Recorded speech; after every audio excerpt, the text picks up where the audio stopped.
campaign. I will let you know it does recreate some battle scenes, and I think you guys are old enough to handle that. Have to be mindful of when we have younger school groups, you know.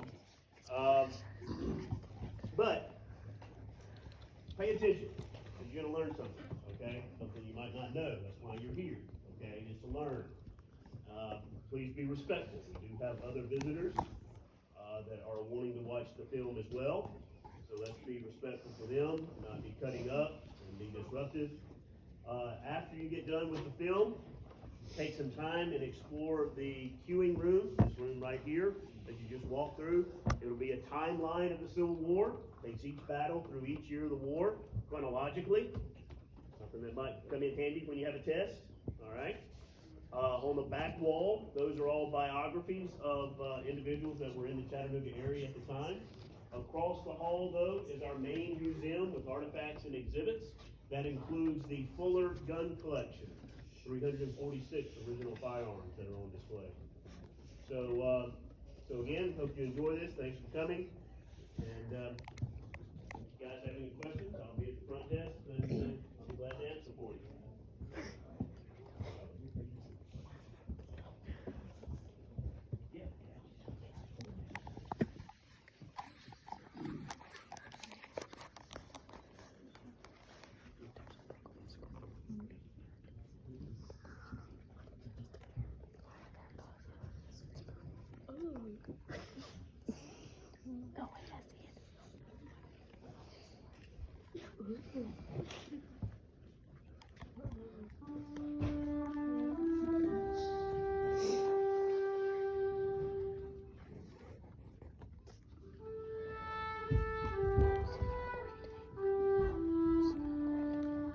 On this now hallowed ground, more than 150,000 Americans met in battles that helped determine the outcome of our nation's Civil War.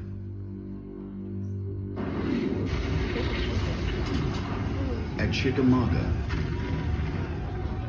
3 of the bloodiest days of the entire war.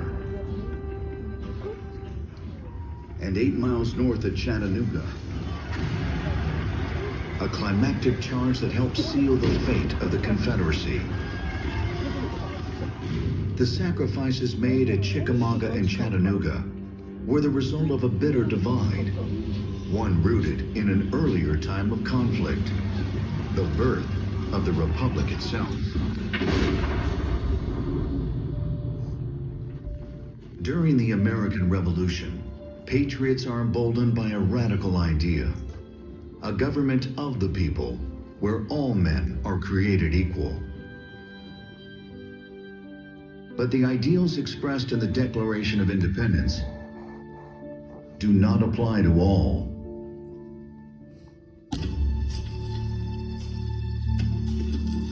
Lazy, sorriest bunch of folks we ever paid for. Slavery has been the ugly exception to the new nation's cries of liberty. By 1860, the United States is home to nearly 4 million slaves. Most toil on southern plantations, working to produce a crop the world economy craves: cotton. By the time Abraham Lincoln takes office in 1861, all political options to preserve the Union have seemingly been exhausted. With America now at war, countless young men are faced with difficult decisions of duty, honor, and country. George W. Van Pelt, the town constable of Coldwater, Michigan, enlists in an artillery unit soon to be known as Battery A, 1st Michigan Light Artillery. His wife, Mary, follows him into the field, volunteering as a nurse.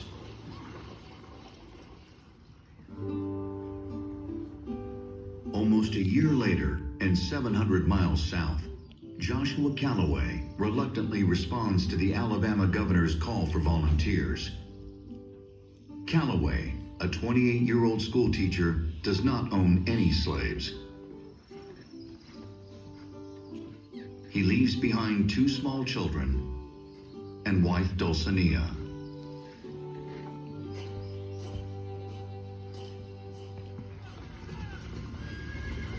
Most everyone on either side of the rebellion believes the war will be over quickly.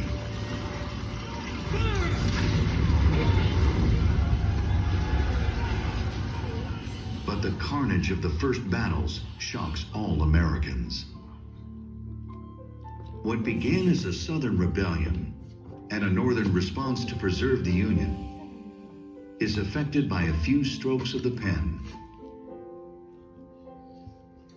President Lincoln's Emancipation Proclamation declares all slaves in the rebelling states forever free. It is issued January 1st, 1863. In the South, the Emancipation Proclamation is greeted with defiance by whites and with increasing hope by slaves. But for many, this singular document transforms the war into a fight to make men free.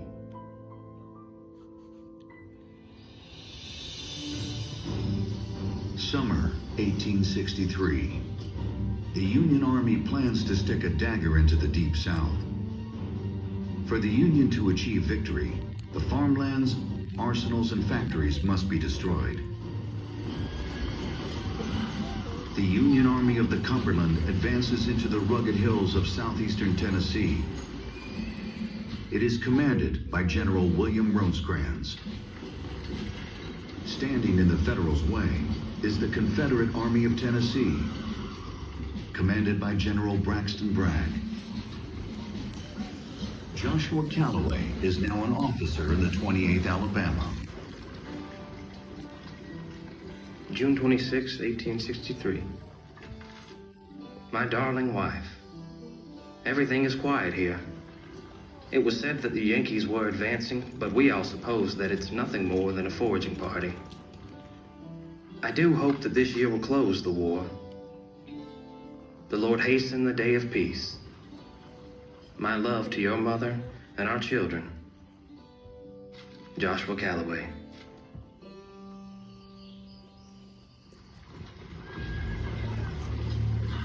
The foraging party is in fact Rosecrans' entire force. The Union commander realizes the key to conquest of the Deep South lies with the town of Chattanooga. Lincoln states that taking Chattanooga is as important as taking Richmond. Early September 1863. More than 100,000 soldiers from two opposing armies are maneuvering around the land surrounding Chattanooga. Lieutenant Henry Sist of Rosecrans' staff. The fact that these two armies were yet somewhere to meet and engage in deadly strife was apparent to the commanders of both armies. Where and when? That was to be the problem. When is September 18, 1863. Where is a few miles south of Chattanooga, along the banks of a creek called Chickamauga. Bragg has planned to launch a major attack against Rosecrans. But along the Chickamauga, small detachments of Union soldiers put up stubborn resistance. The outnumbered Union forces withdraw. By sundown, the Confederates eventually swarm across the muddy creek. Bragg's main attack will have to wait one more day.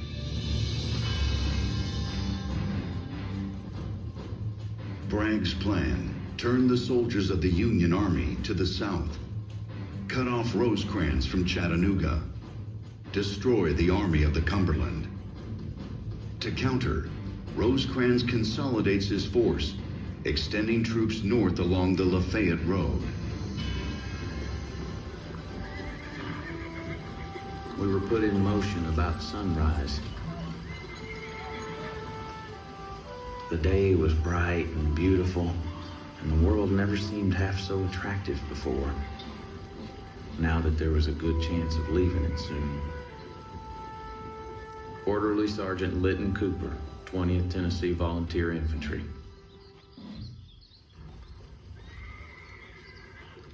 A little after 7 a.m., Confederate cavalry stumble upon Union soldiers filling their canteens. It is an area where the Confederates expect no contact. What begins as a skirmish almost immediately escalates into a full-scale battle.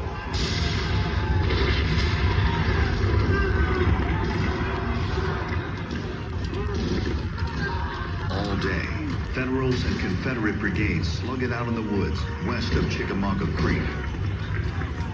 The dense canopy of trees causes the battle smoke to hang like a thick, deadly fog. George Miller of the 31st Ohio.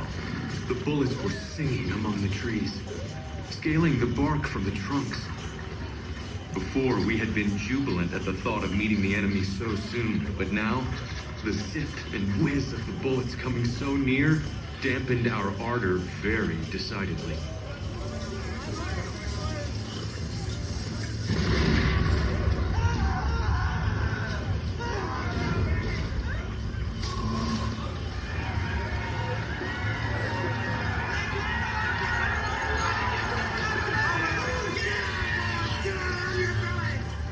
In the thick woods near the Winfrey farm is Lieutenant George W. Van Pelt and his Michigan battery.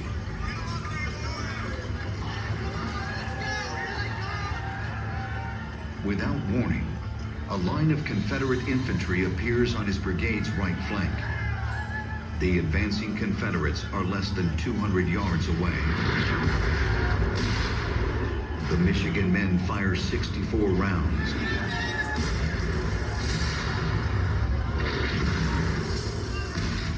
Most sail over the heads of the charging Confederates.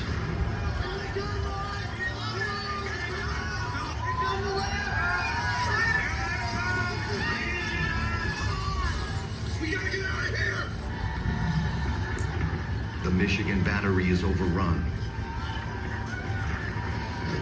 But Van Pelt refuses to abandon his guns.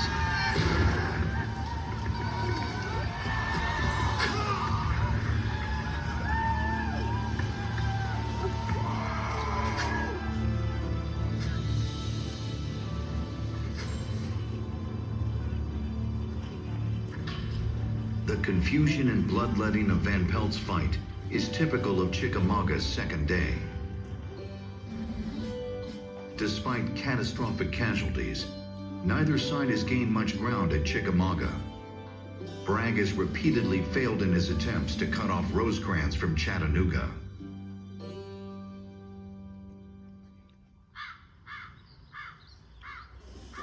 At dawn the next morning, all that can be heard at Chickamauga is the sound of Union forces fortifying their defensive positions.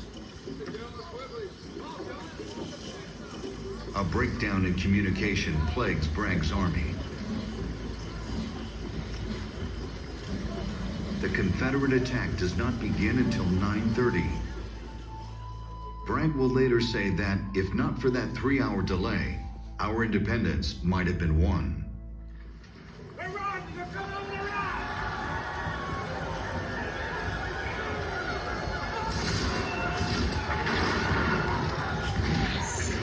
Among the first to challenge the Union defenses is the Kentucky Orphan Brigade, commanded by Brigadier General Benjamin Helm. 2 years earlier, Helm was offered a position with the Union Army by his brother-in-law. Fighting under Helm's command is 22-year-old Johnny Green. A perfect shower of grape tore through our ranks. We fired a volley and rushed upon them.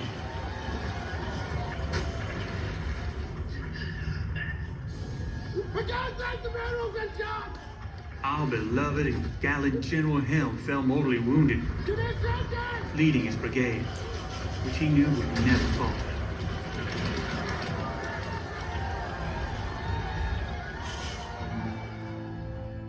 But it is not the relentless attacks on the Union left that determines the outcome of Chickamauga.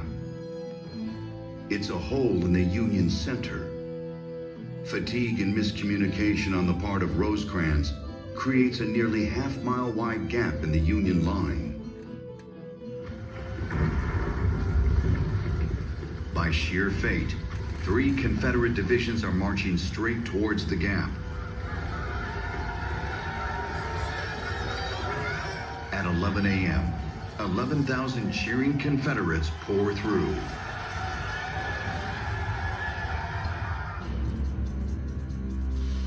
The Confederate breakthrough effectively splits the Union line. Rosecrans and a third of his force leave the battlefield and escape to Chattanooga. The Union right soon crumbles. But not all the Union soldiers leave the field.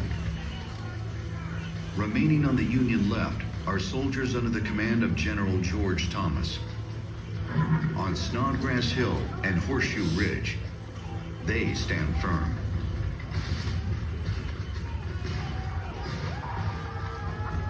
Ready to charge up the steep wooded slope with the 28th Alabama is Lieutenant Joshua Calloway.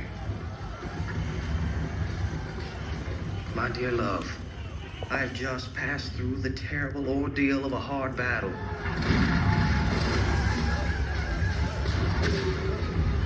Our brigade formed at the foot of a long hill, at the top of which was the enemy's line.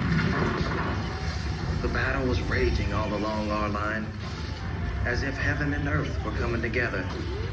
1,000 thunderstorms all turned loose could not equal the noise.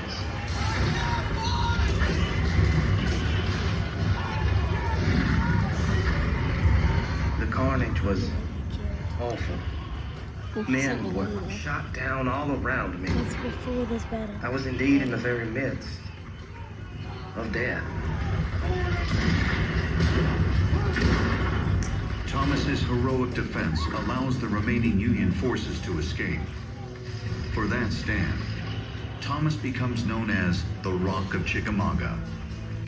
By day's end, the last of Thomas's men withdraw from the battlefield.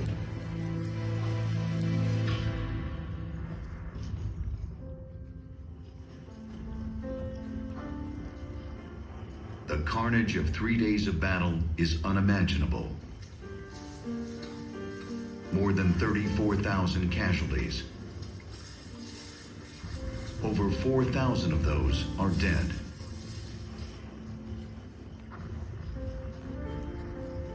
Joshua Calloway somehow makes it through the battle unscathed.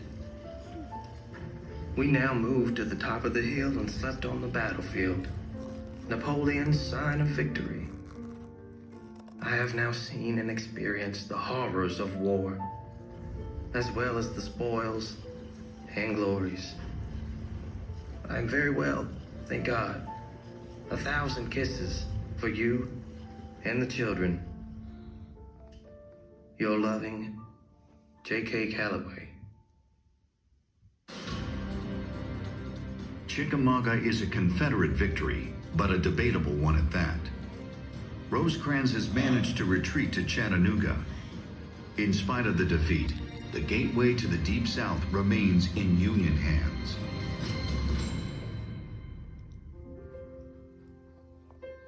In Washington, President Lincoln receives a telegram of the Union debacle. With the report comes devastating news about an enemy officer. Killed at Chickamauga is his brother-in-law, Benjamin Hardin Helm. Lincoln's trusted friend is Supreme Court Justice David Davis. I never saw Mr. Lincoln more moved than when he heard of the death of his young brother-in-law. Davis, he said, I feel like David of old when he heard of the death of Absalom. I saw how grief-stricken he was, so I closed the door and left him.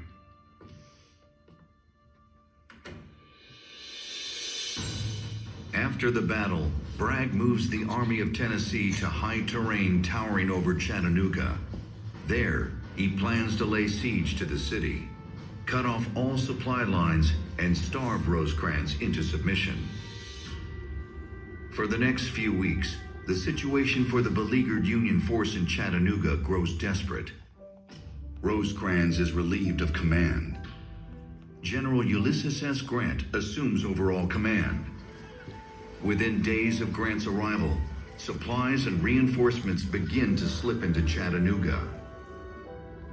By mid-November, a growing despondency sets in for Bragg and his men. Thousands of lives and precious resources have been lost at Chickamauga. And now the opportunity for a complete victory at Chattanooga is slipping away. Even more disturbing for Bragg's soldiers is this sobering reality. The struggle for Chattanooga will mean yet another battle. Grant's plan: attack the Confederate right along Missionary Ridge, drive Bragg south into Georgia. Entrenched between Lookout Mountain and Missionary Ridge is Joshua Calloway. Dear Lolly, yesterday I got some fellas to go to the top of Lookout Mountain. While musing thus, I could not help but feeling a spark of ambition, a desire to make my name as immortal as that of Lookout Mountain. My ambition cooled off, and I began to think how I would be perfectly content to be at home with my wife and never thought of after I die. You need not be at all surprised to hear of some demonstration at any moment. Your devoted J.K. Calloway. November 24th, 1863. Grant orders General William T. Sherman to move toward the Confederate stronghold atop Missionary Ridge. That same day, General Joseph Hooker and some 10,000 Union troops capture Lookout Mountain. The fight becomes known as the Battle Above the Clouds. Yet the battles for Chattanooga are far from over.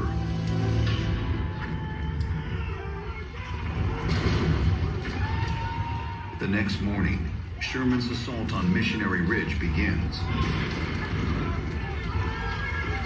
A Confederate remarks, "We feel we can kill all they send after us."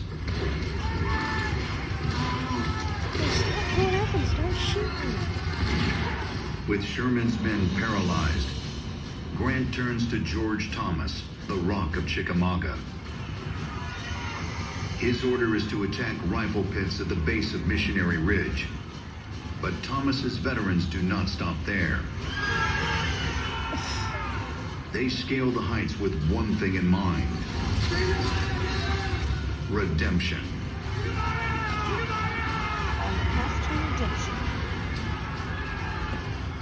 On the crest, the Confederate defenders are routed. Colonel C. Irvine Walker of General Manigault's staff. The Yankees moved up to the attack in the most gallant style. I don't think any feat of war can equal their attack on Missionary Ridge. If only our men had held their ground, it would have been child's play. But instead, they fled, panic-stricken before the enemy. When I saw men running, I could not believe they were the heroes of Shiloh, Perryville, Oak Hills, and Chickamauga. Bragg orders a retreat into Georgia. With the Confederate defeat at Chattanooga, the gateway to the Deep South has been pried open. A junior officer from Bragg's army later calls the retreat from Missionary Ridge the death knell of the Confederacy.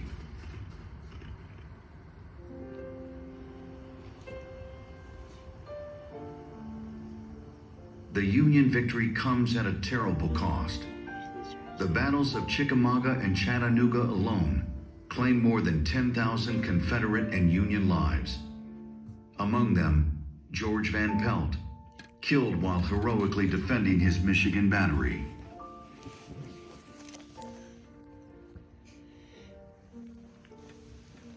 Some 2 weeks after the battles for Chattanooga, Dulcinea Calloway receives another correspondence. Mrs. J.K. Calloway, it now falls to my unhappy lot to write you a short letter letting you know what has become of your much-beloved husband, Lieutenant Joshua K. Calloway, who fell in the Battle of Missionary Ridge, mortally wounded. While rallying his company, he was shot through the bowels with a minie-ball. We picked him up, started off the field, when he asked us to lay him down and die. I have every reason to believe that he has gone to a better land where there is no more war. The company and officers deeply sympathize with you in his loss. But what is your and our loss is his eternal gain. W.F. Aycock, Lieutenant Company K, 28th Alabama Regiment.